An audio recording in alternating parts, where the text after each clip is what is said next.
Hello दोस्तों, आइए सुनते हैं माँ स्कंद माता की पावन कथा। स्कंद माता माँ दुर्गा का अत्यंत दिव्य और ममतामयी स्वरूप हैं, जिनकी पूजा नवरात्रि के 5वें दिन बड़े श्रद्धा और भक्ति के साथ की जाती है। यह स्वरूप विशेष रूप से मातृत्व, करुणा और शक्ति का प्रतीक माना जाता है।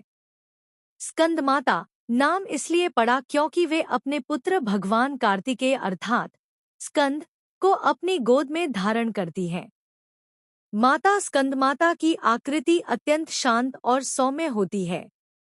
वे 4 भुजाओं वाली हैं, 2 हाथों में कमल पुष्प, एक हाथ में बाल रूप में स्कंद अर्थात कार्तिकेय और चौथा हाथ वरमुद्रा में होता है, जिससे वे अपने भक्तों को आशीर्वाद देती हैं।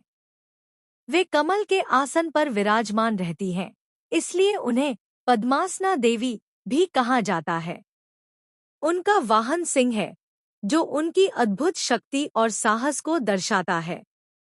धार्मिक मान्यता के अनुसार माता स्कंदमाता की उपासना करने से जीवन में सुख, शांति और समृद्धि आती है। विशेष रूप से संतान की इच्छा रखने वाले भक्तों के लिए उनकी पूजा बहुत फलदायी मानी जाती है। ऐसा भी कहा जाता है कि जो भक्त सच्चे मन और श्रद्धा से उनकी आराधना करता है, उसके जीवन के सभी कष्ट और बाधाएं दूर हो जाती हैं।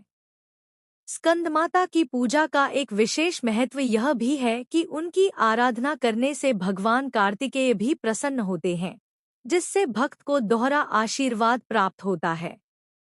इस दिन पीले रंग के वस्त्र धारण करना शुभ माना जाता है और देवी को केले का भोग अर्पित करना विशेष फलदायक होता है। माता स्कंदमाता का मंत्र अत्यंत शक्तिशाली और शुभ फल देने वाला माना जाता है।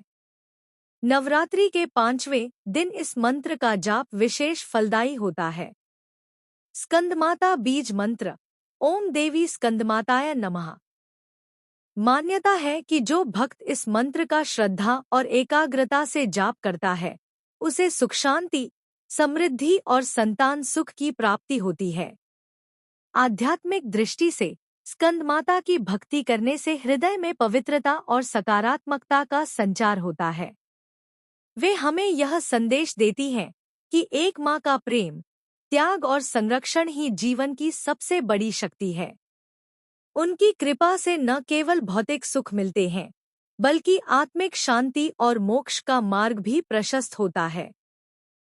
अगर यह कथा आप लोगों को पसंद आई है तो कमेंट में जय मां स्कंदमाता जरूर लिखें।